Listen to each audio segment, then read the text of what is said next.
नमस्कार, आपण पाहता हिरकणी न्यूज.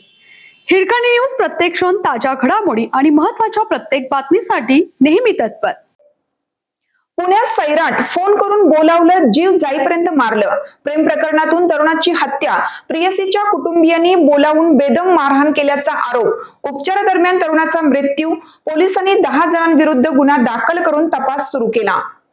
पुण्यात प्रेम प्रकरणातून प्रेयसीच्या कुटुंबियांनी तरुणाला घरी बोलावून त्याची हत्या केल्याची धक्कादायक घटना समोर आली आहे. या प्रकरणी तरुणाच्या कुटुंबियांनी पोलीस ठाण्यात तक्रार दाखल केली असून पोलिसांनी 10 जणांविरुद्ध गुन्हा दाखल केलाय. या प्रकरणी पोलीस अधिक तपास करत आहेत. पुण्यात प्रेम प्रकरणातून प्रेयसीच्या कुटुंबियांनी तरुणाला घरी बोलावून त्याची हत्या केल्याची धक्कादायक घटना समोर आली. या प्रकरणी तरुणाच्या कुटुंबियांनी पोलीस ठाण्यात तक्रार दाखल केली असून पोलिसांनी 10 जणांविरुद्ध गुन्हा दाखल केलाय. या प्रकरणी अधिक तपास पोलीस करीत आहेत. मिळालेल्या माहितीनुसार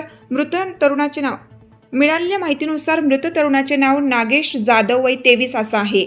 नागेश हा पुण्यातील शिवाजीनगर येथे ऑफिस बॉय म्हणून काम करत होता. त्याची आई घरकाम करते. 14 मार्च रोजी सायंकाळच्या सुमारास नागेशला एक फोन आला. त्यानंतर तो तातडीने घरातून दुचाकी घेऊन निघाला. त्यानंतर रात्री 8च्या सुमारास नागेशच्या फोनवरून एका व्यक्तीने त्याच्या आईला फोन करून शिवीगाळ केली. तसेच आम्ही नागेशला मारला असून त्याला घेऊन जा, नाहीतर फेकून देऊ अशी धमकी दिली. पीडित मुलाच्या कुटुंबियांनी घटनास्थळी धाव घेतली.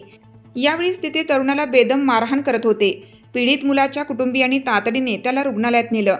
यावेळेस नागेशच्या आईने त्याला नेमकं काय घडलं विचारले असता त्यांनी सांगितले की त्याच्या प्रेयसीच्या कुटुंबियांनी तिच्या नंबरवरून नागेशला मेसेज करून बोलावून घेतलं. त्यानंतर त्याला बेदम मारहाण केली. नागेशला उपचारासाठी रुग्णालयात घेऊन जाण्यात आलं, मात्र उपचारादरम्यान त्याचा मृत्यू झाला. या प्रकरणी मृत तरुणाच्या आईने पोलीस ठाण्यात संबंधित मुलीच्या कुटुंबियांविरुद्ध तक्रार दाखल केली आहे. या घटनेने पुण्यात खळबळ उडाली आहे. आपल्या हिरकणी न्यूज चॅनलला लाईक करा, शेअर करा आणि सबस्क्राईब करायला विसरू नका. आणि रहा अपडेट.